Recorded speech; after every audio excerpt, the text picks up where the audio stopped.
Perché votare come luogo del cuore la chiesetta di San Liberale?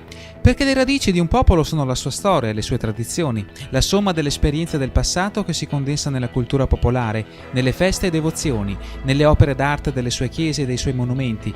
Perché da più di 1000 anni la Piana dell'Oltrardo e la stessa città di Belluno vivono sotto la discreta protezione della chiesa di San Liberale, che dalle pendici del Monte Serva domina l'Alta Val Belluno.